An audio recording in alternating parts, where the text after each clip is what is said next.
Si votre jeune est en mathématiques avec moi cette année, on utilise le test Moodle pour faire des petits tests périodiquement avant l'examen de chapitre.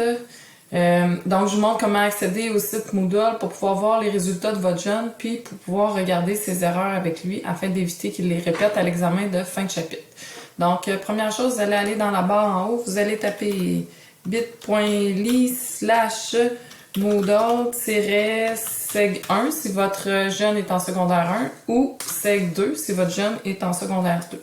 Donc, pour l'accord, je vais taper seg1. C'est important de faire la petite barre slash du bon côté. Parfois, c'est l'erreur qu'on commet. Puis Moodle prend 2 O. Donc, j'appuie sur Enter.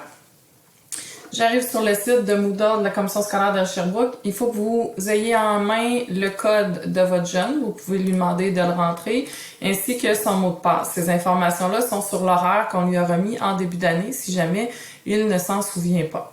Donc, on se connecte sur le compte. Ensuite, c'est possible que vous arriviez directement dans le cours. Normalement, si vous avez tapé l'adresse comme il faut, vous allez arriver directement dans mon cours. Donc ensuite, vous allez aller dans les menus. Ici, vous allez voir dans le premier menu Notes. Il y a 2 façons d'accéder au test. Donc, vous pouvez y aller par Notes. Si on clique sur Notes, donc, on voit ici la compétence 2 pour l'étape 1. Il y a eu 50% à son test. Donc, la compétence 1, j'ai pas encore de notes de ramasser parce qu'à l'étape 1, je n'évalue pas la compétence 1. Donc ensuite, si vous regardez à la fin, vous allez avoir le sommaire ici de sa compétence 2 en maths. Puis ici, vous allez avoir le sommaire de toute l'étape 1. Donc, vous avez ça pour toute l'année, donc ça vous donne une bonne idée. Si vous voulez aller consulter davantage le test, vous pouvez aller cliquer dessus ici. Puis ensuite sur Relecture.